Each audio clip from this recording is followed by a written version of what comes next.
नमस्कार, मी प्रथमेश आणि तुम्ही पाहताय पुणेकरांच्या हक्काचं बातमीपत्र पुणे लोक. आज आपण आलो आहोत प्रभाग क्रमांक 22, जो आधीचा 19 होता, जो बदलून आता नव्या रचनेनुसार 22 झाला आहे. या ठिकाणी आपण आहोत भवानी पेठचा हा परिसर.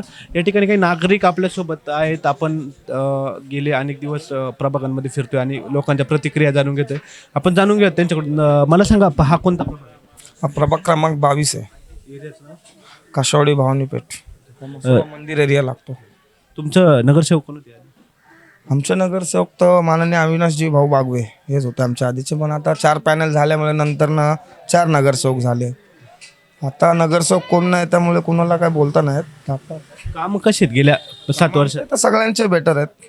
रस्त्याचे कामं म्हणा, पाण्याचे कामं म्हणा, पण ज्यांचे नगरसेवक आहेत त्यांचेच कार्यकर्ता त्यांच्यासाठी आहेत. बाकी कोणासाठी नाही. ते बाकी कामं झालीत? कामं तर बेस्ट आहेत.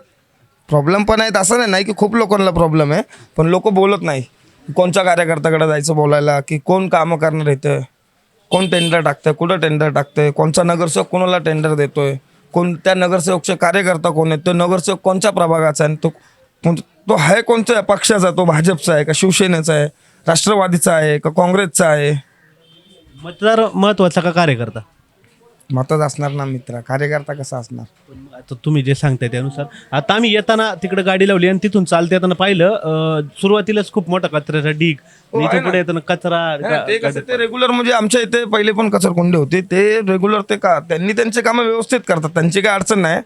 अडचण बाकीच्या लोकांची, जे तिथं कचरा आणून टाकतात, त्यांना शिस्त नाही, कचरा कसा टाकायची कसं नाही. प्रॉब्लेम कोणाशी नाही, ते महानगरपालिकेला त्यांचं त्यांनी कामं करतात व्यवस्थितपैकी, त्यांचा पण काय विषय नाही.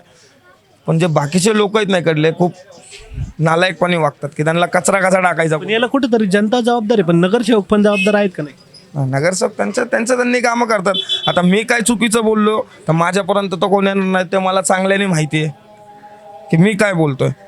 तरी पण आमचं जे आहे ते आपल्या हिशोबातच बोलतोय मी. आणि आमच्या तर लाडके नगरसेवक माननीय अविनाशजी भाऊच आहेत. आपण किती पण केलं, आमचे जेवढे पण फेवरमध्ये आहेत